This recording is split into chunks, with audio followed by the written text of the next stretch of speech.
Maria Rodriguez stepped off the bus at the small town's main square, her crisp military uniform drawing curious stares from the locals. The afternoon sun beat down on her shoulders as she adjusted the heavy duffel bag and checked her watch. She was early for her appointment at the town hall, but that was exactly how she preferred it. The town of Millbrook had seen better days. Paint peeled from storefront windows and several businesses bore "for rent" signs. Maria observed the quiet streets with the trained eye of someone who had served in much more challenging environments. This place felt peaceful, almost sleepy compared to the military bases she was used to. As she walked toward the town hall, whispers followed her. An elderly man sitting on a park bench nudged his companion and pointed in her direction. "Look at that," he said loud enough for her to hear. "Another one of those military types thinking they can just waltz into our town." Maria kept her expression neutral. She had heard worse during her 15 years of service. At 38, she had commanded respect in war zones across 3 continents. But she knew that earning respect in a small American town might prove to be an entirely different challenge. The town hall was a modest brick building that had probably stood for over a century. Inside, the receptionist, a woman in her 50s with graying hair, looked up from her computer screen with barely concealed skepticism. "I'm here to see Mayor Thompson," Maria said politely. "I have a 3 o'clock appointment." The receptionist's eyes traveled from Maria's polished boots to her military insignia. "You're the new emergency coordinator?" There was doubt in her voice, as if she couldn't quite believe that someone so young and, in her opinion, inexperienced, could handle such a responsibility. "That's correct. Major Maria Rodriguez, retired Army Corps of Engineers." "Well, the mayor is running late.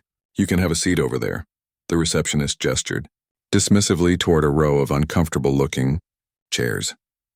Maria sat down and pulled out a folder containing her credentials and plans for the town's emergency preparedness program. She had spent weeks researching Millbrook's geography, weather patterns, and potential disaster scenarios.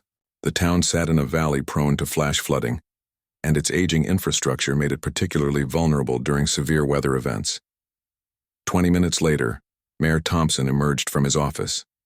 He was a heavy-set man in his 60s who looked like he had held the position for decades.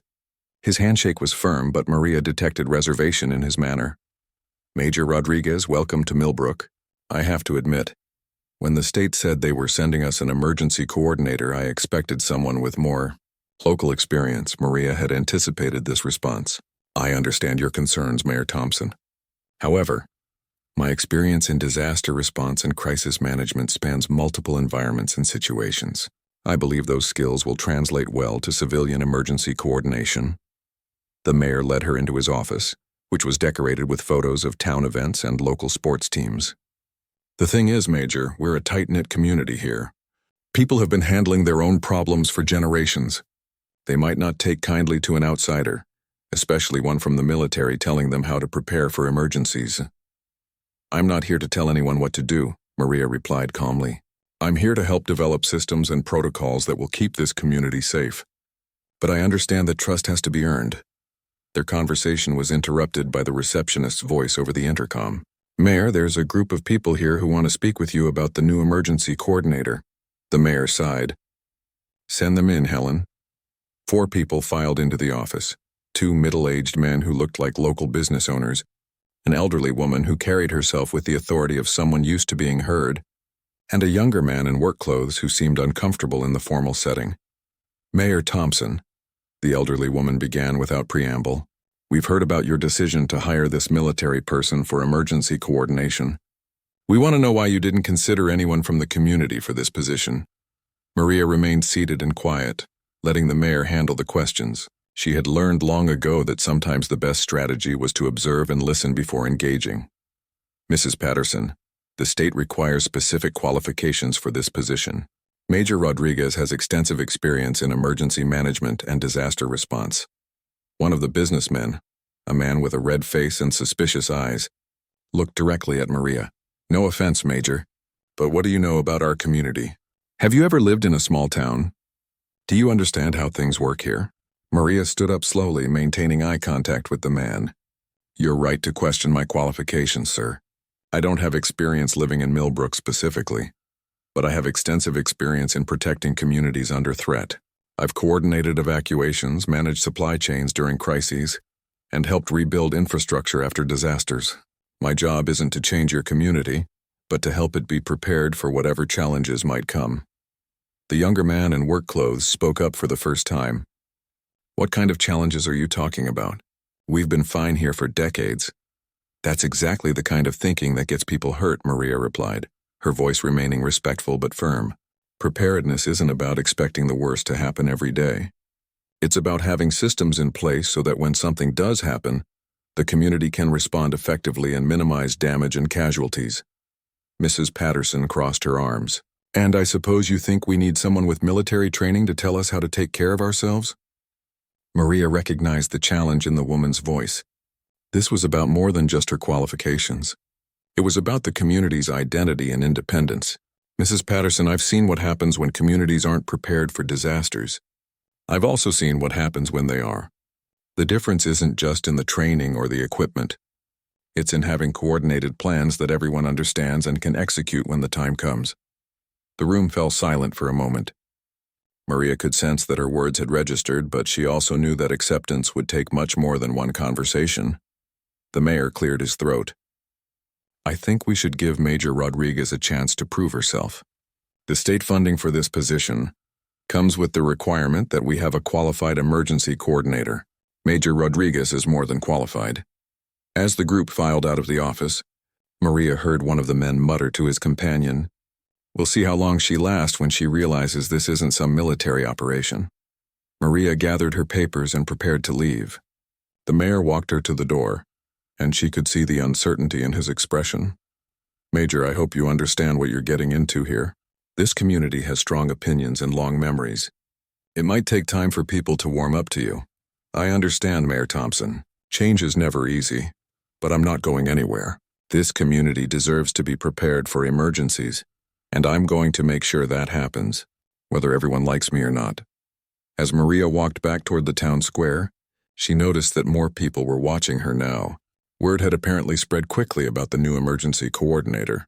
She could feel the weight of their skepticism, but she had faced much worse odds in her military career.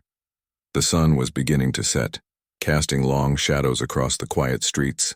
Maria found a small diner and decided to get dinner before heading to her temporary lodging at the town's only motel. She needed to start building relationships in the community, and sometimes the best place to begin was simply by being visible and approachable. Tomorrow, she would begin the real work of earning Millbrook's trust and preparing them for the challenges that she hoped would never come, but knew inevitably would. The next morning, Maria arrived at her new office in the basement of the town hall at 7 sharp. The space was cramped and clearly hadn't been used for anything important in years. Boxes of old records were stacked in corners, and the single window was so dirty it barely let in any light. The desk was ancient and the chair squeaked every time she moved. Helen, the receptionist, appeared in the doorway with a cup of coffee and a skeptical expression. "I brought you some coffee. Figured you might need it to deal with this mess down here." "Thank you, that's very kind." Maria accepted the coffee gratefully. Despite Helen's attitude the day before, she seemed to be making an effort to be welcoming. "You know," Helen said, leaning against the door frame, "the last person who tried to set up emergency planning here lasted about 3 months. City council from 2 towns over. Nice man, but he kept trying to tell people they needed to change things they'd been doing for 50 years. Maria looked up from the box she was unpacking. "What happened to him?" "Nothing dramatic. He just gradually stopped showing up. People didn't come to his meetings, didn't follow his recommendations. Eventually he found a position somewhere else where people were more receptive. The message was clear. The same thing could happen to her if she wasn't careful." Maria nodded thoughtfully. "I appreciate the warning, Helen. What would you suggest for someone in my position?" Helen seemed surprised by the question. "You're actually asking my opinion? You've been here longer than anyone. You know this community better than I do.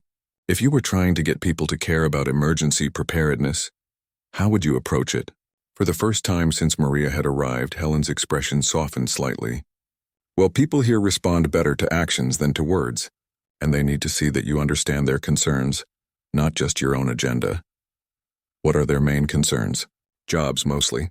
Half the downtown businesses have closed in the past 5 years. Young people keep leaving for the city.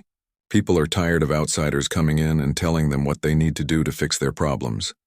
Maria absorbed this information carefully, so emergency preparedness might seem like just another burden to them. Exactly, unless you can show them how it helps with their real problems. After Helen left, Maria spent the morning organizing her office and reviewing the town's existing emergency plans. What she found was concerning. The documents were outdated, incomplete, and clearly hadn't been updated in years. There were no evacuation routes mapped out, no communication protocols, and no inventory of emergency supplies or equipment. Around noon, she decided to take a walk through the town to get a better sense of the infrastructure and potential vulnerabilities. The main street was quiet, with only a few people going about their business. She noticed several elderly residents sitting on benches watching her with curious eyes. At the hardware store, she introduced herself to the owner, a man named Tom Jenkins who looked to be in his 50s. He was polite but clearly wary. "So you're the new emergency person," he said, not quite making it sound like an accusation, but close. "What exactly are you planning to do here?" "Right now, I'm just trying to understand the community and its needs," Maria replied. "I noticed you have a good selection of tools and supplies here. That could be very valuable in an emergency situation." Tom's expression brightened slightly. "We've got just about everything people need for repairs and basic construction. Of course, business has been slow lately." Maria saw an opening. "Have you ever thought about the role your store could play in community emergency response?" Hardware stores are often critical resources when people need to secure their homes or make repairs after storms. "Can't say I've thought about it much. We just sell what people need when they need it." "That's exactly the kind of practical thinking that makes good emergency planning work," Maria said. "It's not about creating new bureaucracy. It's about recognizing the resources and capabilities that already exist and making sure they can be coordinated effectively when needed." She left Tom with some food for thought and continued her walk. At the small medical clinic, she met Dr. Sarah Chen, a young physician who had moved to Millbrook 2 years earlier. Unlike most of the other residents Maria had encountered, Dr. Chen seemed genuinely interested in emergency preparedness. "I'm so glad someone is finally taking this seriously," Dr. Chen said as they sat in her small office. "We had a severe thunderstorm last spring that knocked out power for 3 days.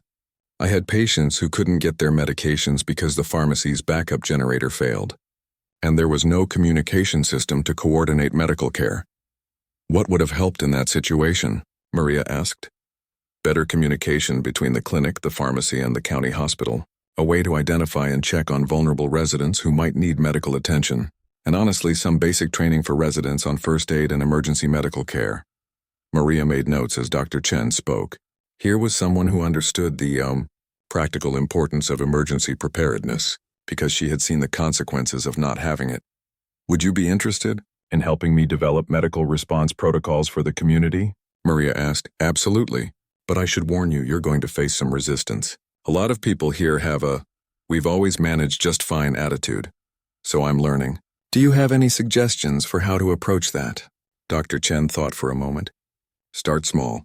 Don't try to change everything at once. And if possible, find a way to demonstrate the value of preparedness without waiting for a real emergency." That afternoon, Maria attended her first town council meeting. The council chamber was a small room above the main offices, with folding chairs arranged in rows facing a long table where 5 council members sat. About 20 residents had come to observe. Mayor Thompson introduced her to the council and gave her an opportunity to present her initial assessment and plans. Maria had prepared carefully, focusing on practical benefits rather than abstract concepts. "My goal is not to create new bureaucracy or impose outside solutions on your community," she began. "It's to help Millbrook build on the strengths it already has. This community has people with valuable skills, businesses with important resources, and a spirit of self-reliance that is actually a huge asset in emergency situations." She outlined her preliminary findings about the town's vulnerabilities, particularly the risk of flash flooding and the aging infrastructure. Then she presented some basic recommendations: updating communication systems, identifying vulnerable residents who might need assistance, and creating simple protocols for coordinating community response. Councilmember Robert Hayes, one of the men who had challenged her in the mayor's office the day before, raised his hand. Major Rodriguez, this all sounds reasonable in theory, but what's it going to cost? We're not exactly rolling in tax revenue here. Maria had anticipated this question. Most of what I'm proposing can be accomplished with existing resources and volunteer effort. The state grant that funds my position also includes money for basic equipment and training. I'm not asking the town to spend money it doesn't have. An elderly man in the audience stood up. What about our property rights? Are you going to be telling us we have to evacuate our homes if you think there's a danger? Emergency evacuation recommendations would only come from local officials like the mayor or sheriff, and only in cases of immediate danger to life and safety. My role is to help develop the plans and communication systems that would make such decisions more informed and effective, not to make the decisions myself. The questions continued for another 30 minutes.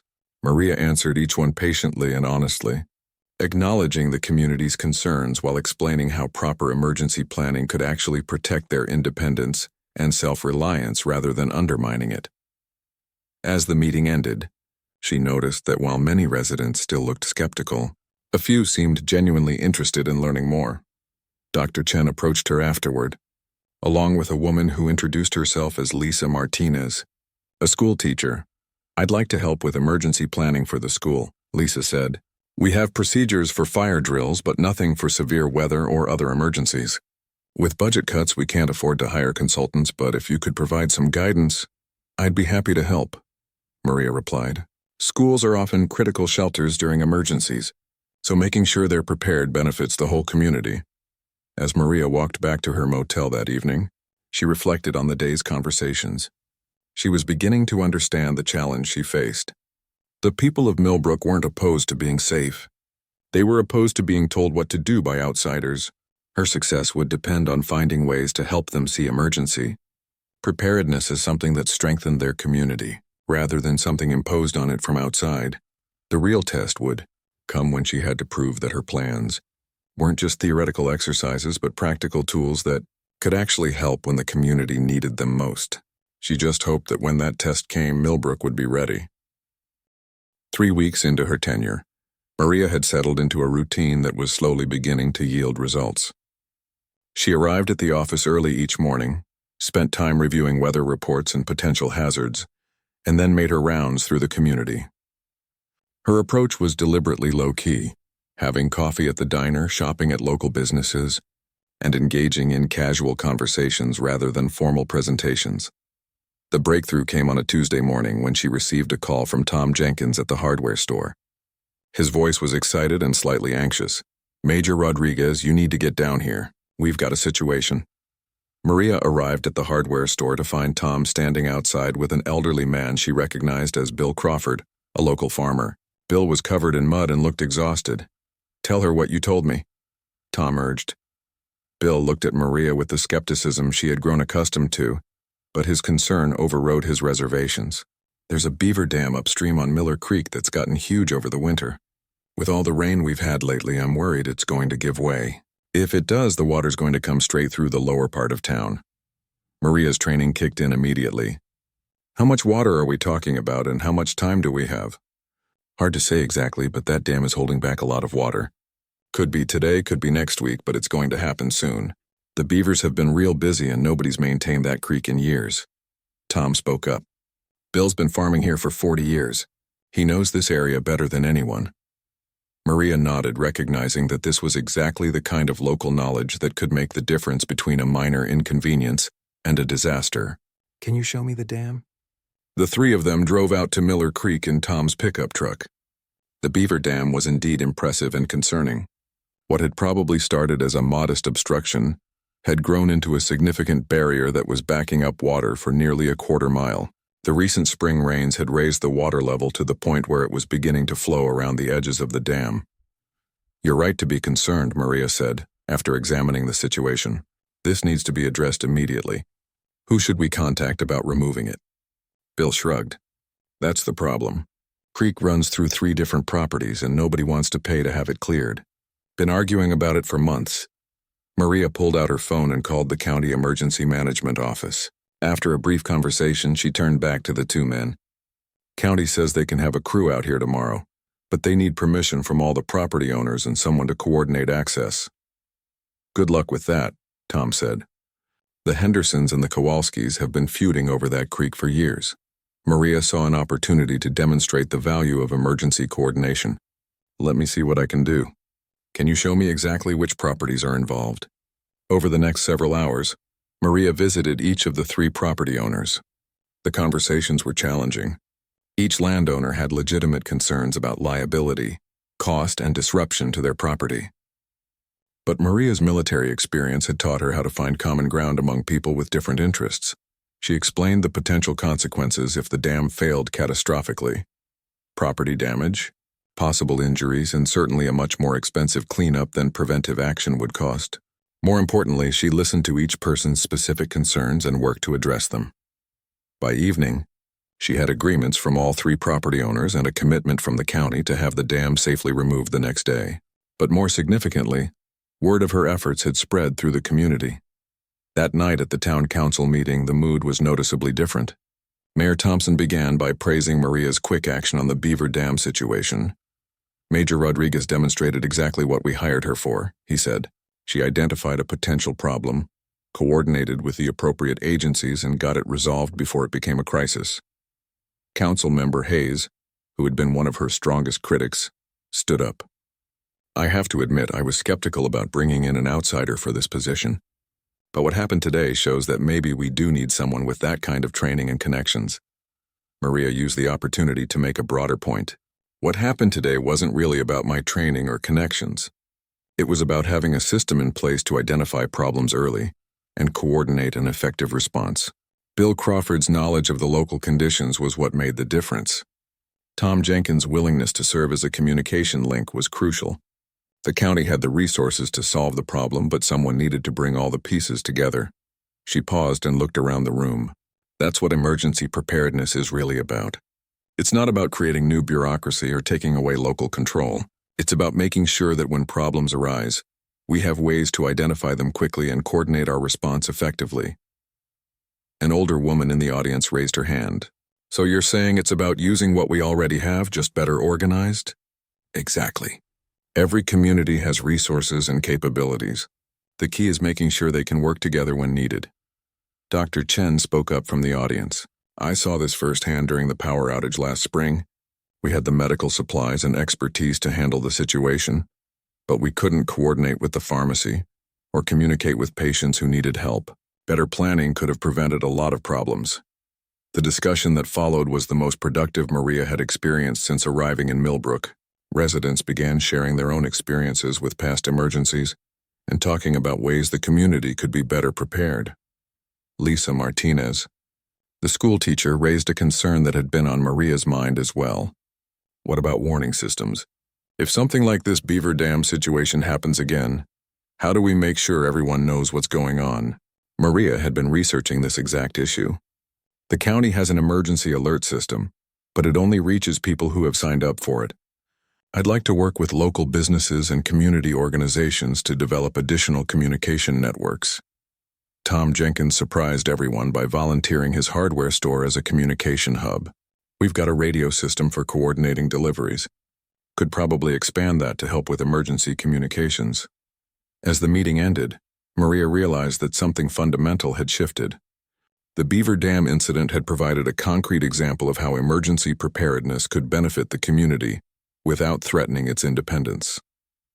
People were beginning to see her not as an outsider imposing solutions, but as someone who could help them solve their own problems more effectively. Over the next few days, the change in attitude became even more apparent. When Maria walked through town, people greeted her by name instead of staring suspiciously. The diner owner, who had previously been polite but distant, began engaging her in conversations about community issues. More importantly, residents began approaching her with concerns and suggestions. A retired engineer offered to help assess the structural integrity of the town's aging bridge.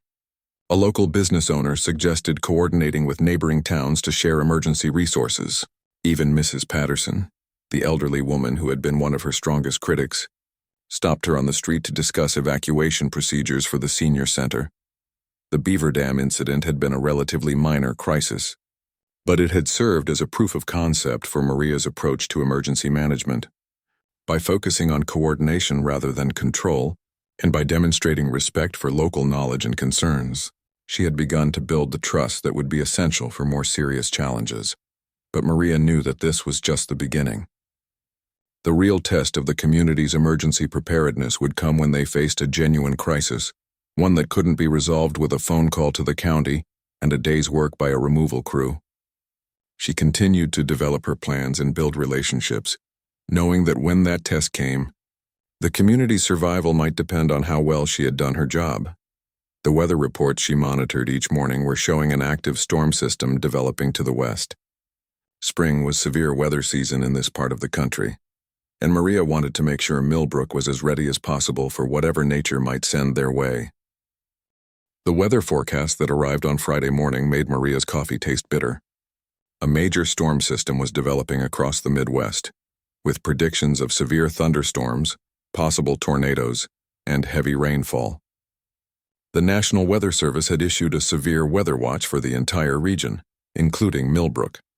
Maria immediately began implementing the protocols she had been developing over the past month. She called Mayor Thompson, Dr. Chen, and the key volunteers who had emerged from the Beaver Dam incident. Within an hour, they had assembled in the town hall conference room. "The storm system is expected to reach our area tomorrow evening," Maria explained, pointing to the weather maps she had printed out. "We're looking at the possibility of severe thunderstorms, heavy rain, and potentially tornadoes. I want to make sure we're prepared for any scenario." Mayor Thompson looked concerned but not panicked. "What do you recommend?" Maria had prepared for this moment. "First, we need to activate our communication network and make sure residents are aware of the situation.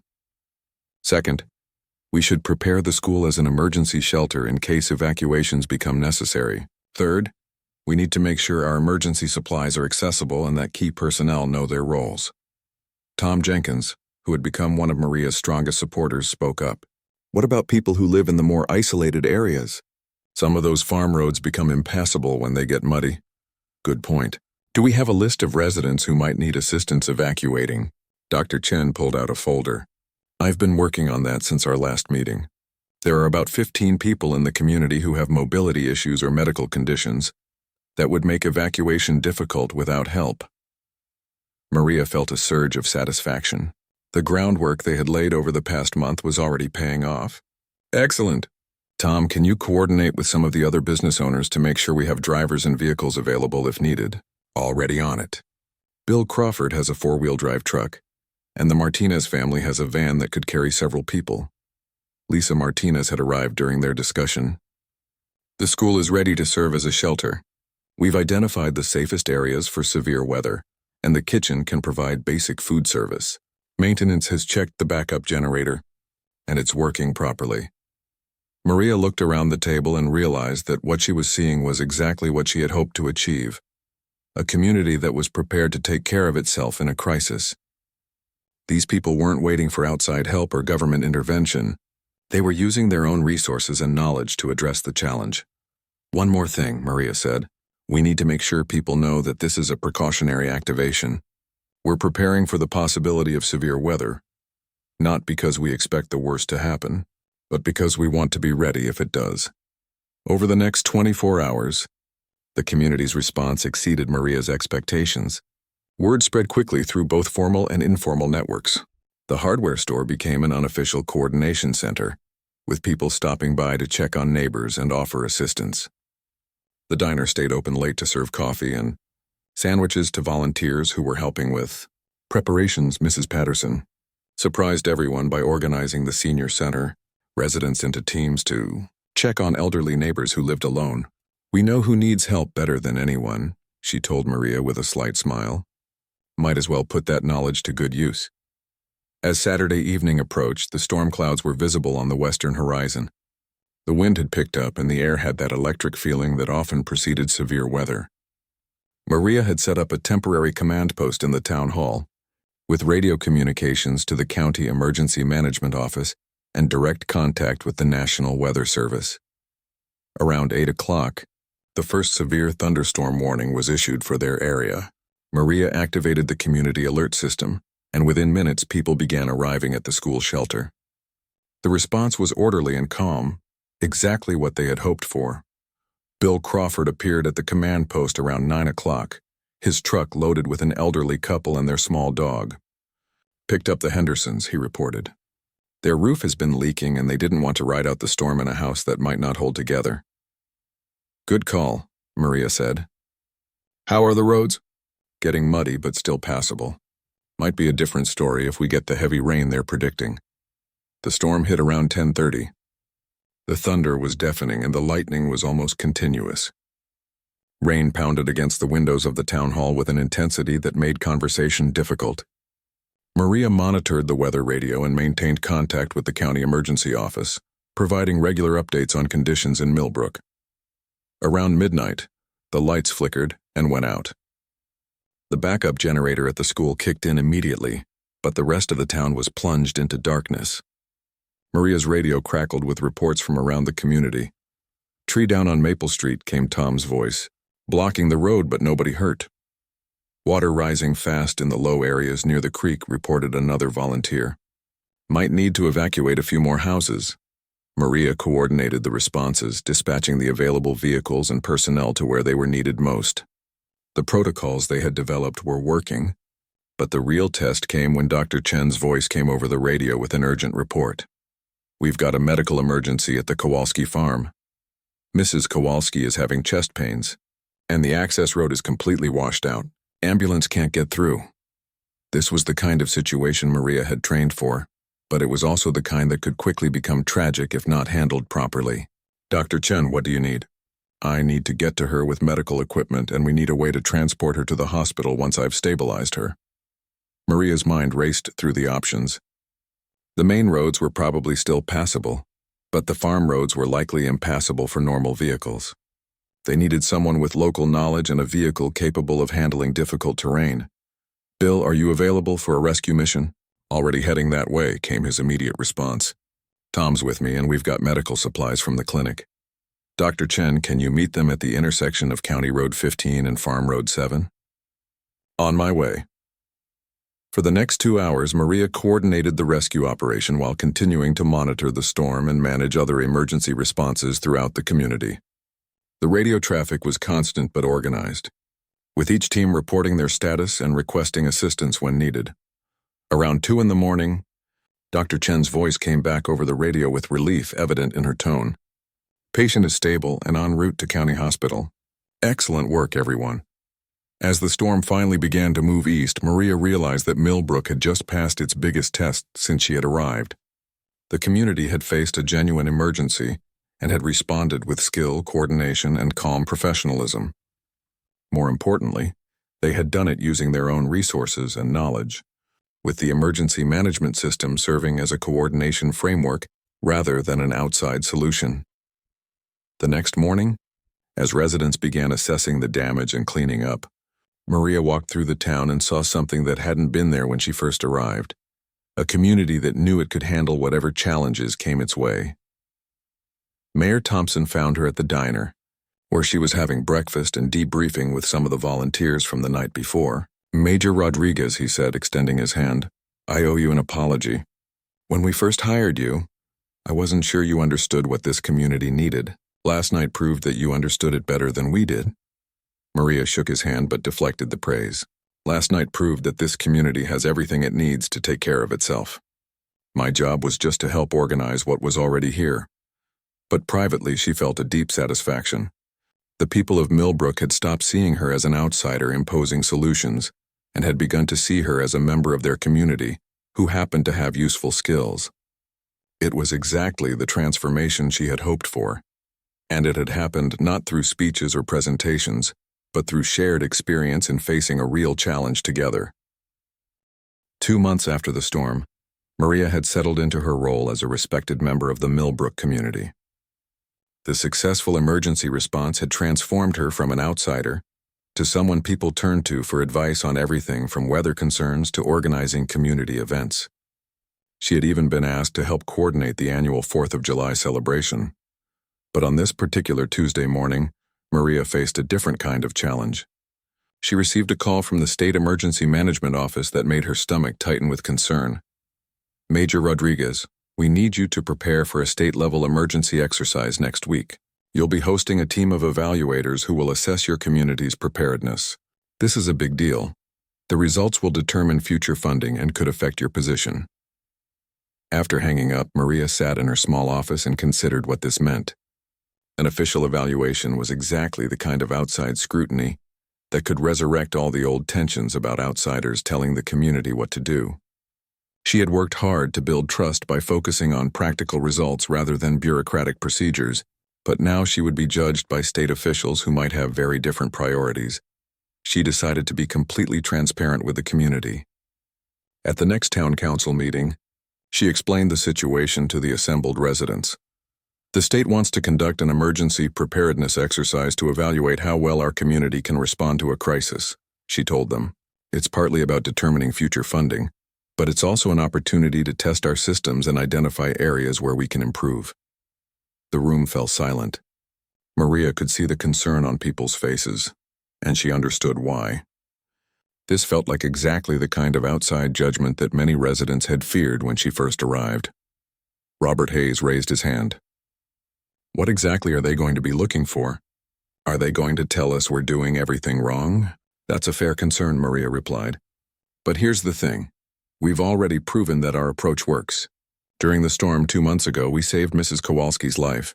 We kept everyone safe, and we did it using our own resources and knowledge. The state evaluators are going to see a community that knows how to take care of itself. Tom Jenkins spoke up from the back of the room. What kind of exercise are we talking about? They'll simulate a major emergency, probably something like a severe weather event or a hazardous material spill, and observe how we respond. They'll be looking at communication, coordination, resource management, and decision-making. Dr. Chen raised a concern that was on everyone's mind. Are they going to expect us to follow some kind of textbook procedure, or will they recognize that every community has to adapt emergency management to its own circumstances? Maria had been wondering the same thing. I honestly don't know. That's why I wanted to discuss this with all of you. We can try to guess what they want to see and put on a show for them. Or we can demonstrate how emergency management actually works in a real community like ours. Mrs. Patterson, who had become one of Maria's unexpected allies, stood up. Major Rodriguez, you've been straight with us from the beginning. What do you think we should do? Maria took a deep breath. This was a moment that would define not just the evaluation, but her relationship with the community going forward. I think we should be ourselves. We should show them exactly how Millbrook responds to emergencies, using the systems and relationships we've built together. If that's not good enough for them, then maybe their evaluation process is flawed. The discussion that followed was intense but productive. Residents shared their concerns about being judged by outsiders who might not understand their community.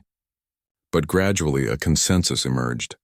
They would approach the exercise the same way they had approached the real storm, as a community working together to solve problems. Over the next week, Maria worked with the community to prepare for the exercise, but not in the way she might have early in her tenure. Instead of drilling residents on procedures or trying to make everything look perfect for the evaluators, she focused on making sure everyone understood their roles and could communicate effectively. The day of the exercise arrived with a convoy of state vehicles pulling into the town square. Maria watched from her office window as 5 officials in business suits and clipboards emerged from their cars. They looked exactly like what the residents had been afraid of. Bureaucrats who would judge the community by standards that had nothing to do with real-world effectiveness. The lead evaluator, a stern-looking woman named Director Patricia Walsh, introduced herself to Mayor Thompson and Maria. We'll be conducting a simulated hazardous material spill at the rail crossing on the east side of town. You'll have 6 hours to demonstrate your community's emergency response capabilities. As the exercise began, Maria activated the communication network they had developed. Within minutes, the familiar voices of Tom, Dr. Chen, Bill Crawford, and others were coordinating the response over the radio. The school shelter was opened, evacuation routes were implemented, and volunteers began checking on vulnerable residents. But the state evaluators seemed unimpressed. Director Walsh kept asking Maria about written procedures and formal documentation. Where is your incident command structure diagram? She demanded. I don't see evidence of proper chain of command protocols. Maria explained that their system was based on relationships and local knowledge rather than rigid hierarchies. But she could see that this wasn't what the evaluators wanted to hear. They seemed to be looking for a textbook response that followed state emergency management guidelines exactly. Halfway through the exercise, the situation became more complicated. One of the evaluators approached Maria with a scenario update. We're now simulating multiple casualties from the hazmat exposure. How are you coordinating medical response? Before Maria could respond, Dr. Chen's voice came over the radio. We've set up triage at the community center and have established transport protocols to the county hospital. Bill and Tom are standing by with vehicles for patient transport. But Director Walsh frowned as she watched the actual response unfold. The community's approach was effective, but it didn't match the formal procedures outlined in the State Emergency Management Manual. There were no incident command boards with clearly marked positions, no written situation reports, and no formal briefing procedures. Maria realized that the community was being judged not on their ability to save lives and protect property, but on their adherence to bureaucratic procedures that might actually slow down an effective response. As the exercise continued, she watched the people of Millbrook demonstrate exactly the capabilities that had made their response to the real storm so successful. But she also watched the state evaluators mark down their clipboards with what appeared to be negative assessments. The breaking point came when Mrs. Patterson approached one of the evaluators to report that all the senior residents had been accounted for and that the senior center had been successfully evacuated. Instead of acknowledging this accomplishment, the evaluator asked, "Who authorized you to conduct these activities? I don't see you listed on the Incident Command organizational chart." Mrs. Patterson looked confused and slightly offended. "Authorized? Young man, I've been taking care of the seniors in this community for 20 years. I don't need authorization to make sure they're safe." Maria watched this exchange and realized that the evaluation was failing to capture what actually mattered about emergency preparedness. The state officials were looking for bureaucratic compliance, while the community was demonstrating practical competence. As the 6-hour exercise concluded, Maria gathered with the evaluators for the initial debriefing. Director Walsh's assessment was predictably critical.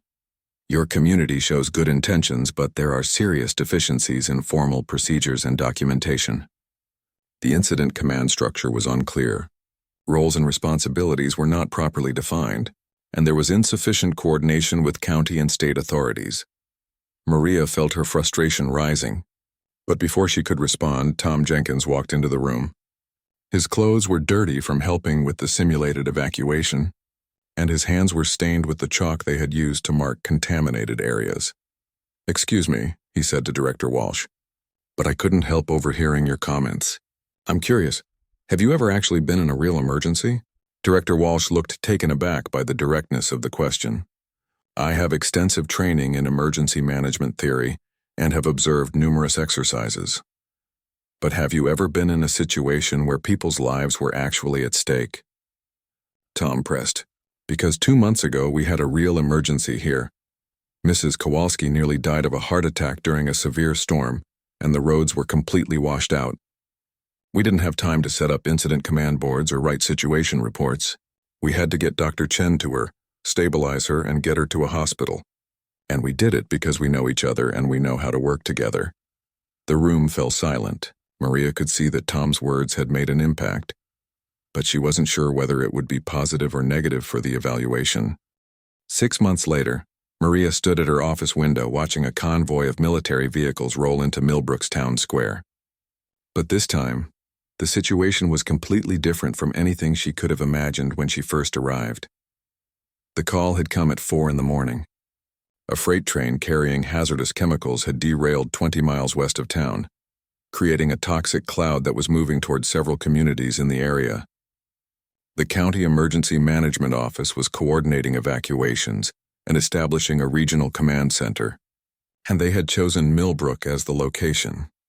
Major Rodriguez, the county emergency director, had said over the phone, "We need your community to serve as the coordination hub for the entire response. We've seen how you handle emergencies, and we need that expertise to manage this situation." Now, as Maria watched the convoy of emergency vehicles arrive, she felt a mixture of pride and responsibility. The same community that had been skeptical of her military background was now being asked to lead a regional emergency response, because of the capabilities they had built.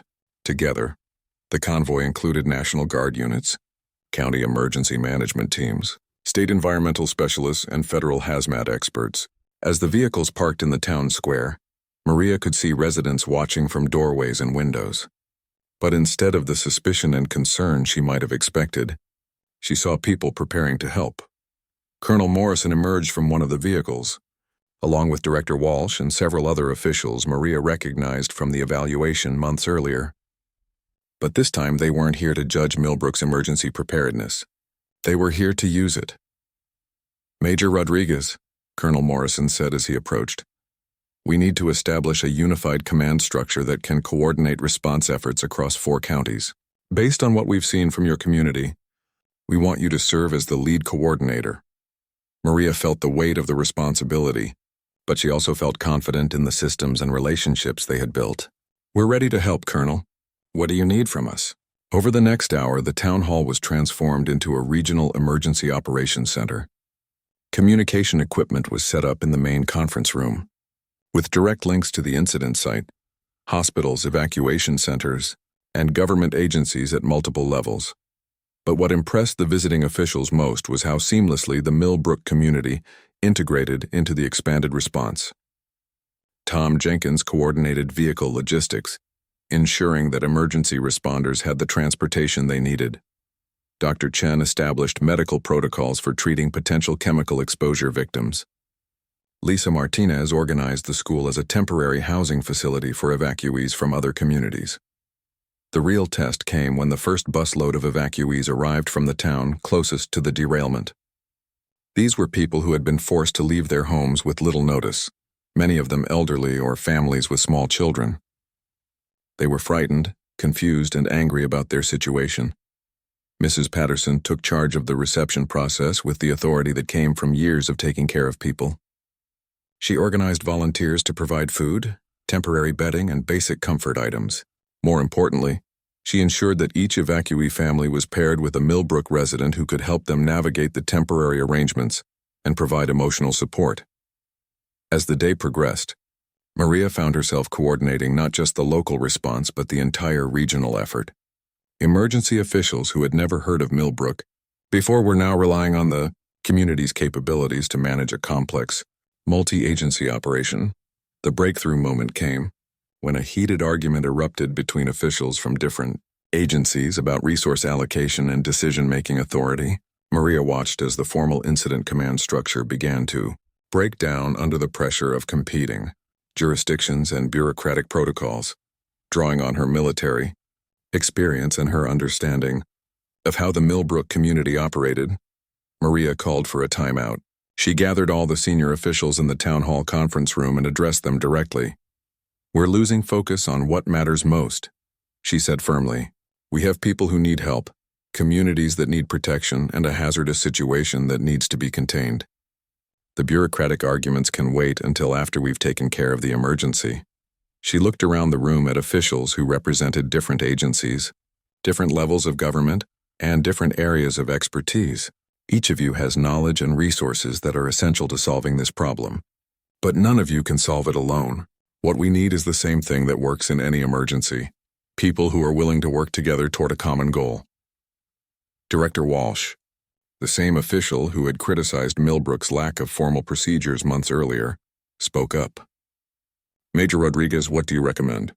Maria outlined a simplified coordination structure that focused on results rather than formal hierarchies. Each agency would continue to manage their own resources and areas of expertise, but decisions would be made collectively with a focus on protecting people and minimizing harm. The approach worked. Over the next 18 hours, the regional response team successfully coordinated the evacuation of over 3,000 people, established medical treatment facilities for those exposed to the chemicals, and implemented containment measures that prevented the toxic cloud from reaching any populated areas. But what impressed the visiting officials most was not just the effectiveness of the response, but the way the Millbrook community had served as the foundation for the entire operation. Residents had opened their homes to evacuees, businesses had donated supplies and services, and volunteers had worked around the clock to support the emergency response.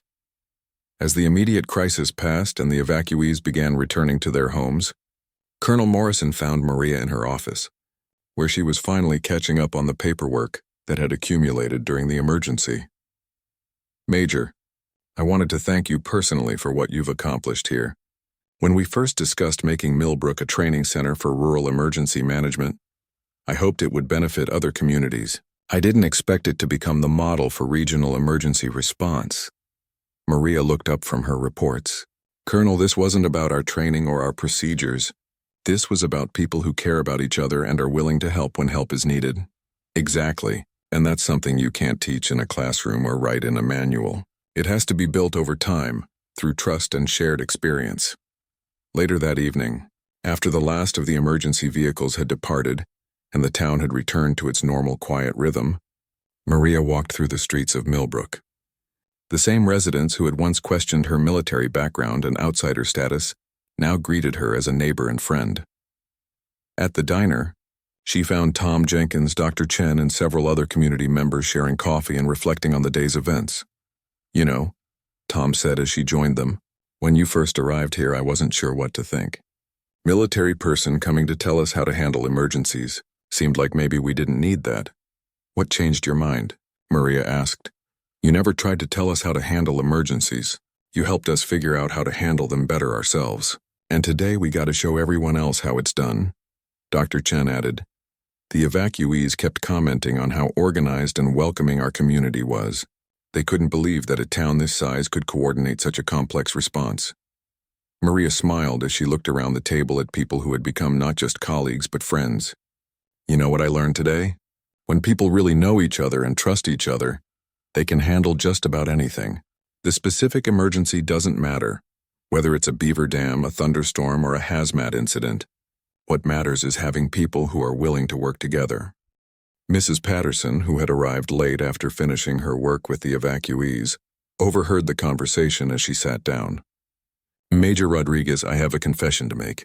When you first came here, I thought you were just another government person trying to fix problems that didn't need fixing. What do you think now?" "I think you helped us realize that we were already pretty good at taking care of each other. You just helped us get better at it." As Maria walked home that night, she reflected on the journey that had brought her to this moment. She had come to Millbrook as an outsider with impressive credentials, but no local knowledge or relationships. She was leaving the diner as a community member who had helped build something that could serve as a model for others.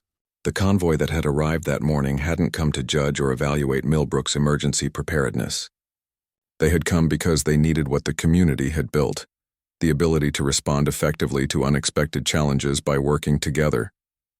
Maria realized that this was what real emergency preparedness looked like. It wasn't about having perfect procedures or following bureaucratic protocols. It was about building communities where people knew each other, trusted each other, and were willing to help each other when times got difficult. The woman in uniform, who had once been ridiculed for her outsider status, was now someone that entire regions looked to for leadership when emergencies struck. But more importantly, she had found a place where her skills and experience could make a real difference in people's lives. As she reached her small apartment, Maria looked back toward the town square where the convoy had assembled that morning. Tomorrow, Millbrook would return to being a quiet small town, where the biggest excitement was usually the weekly town council meeting. But when the next emergency came, and there would always be a next emergency, they would be ready. More than that, they had proven that a small community with strong relationships and good coordination could handle challenges that would overwhelm much larger places that relied solely on bureaucratic procedures and outside assistance.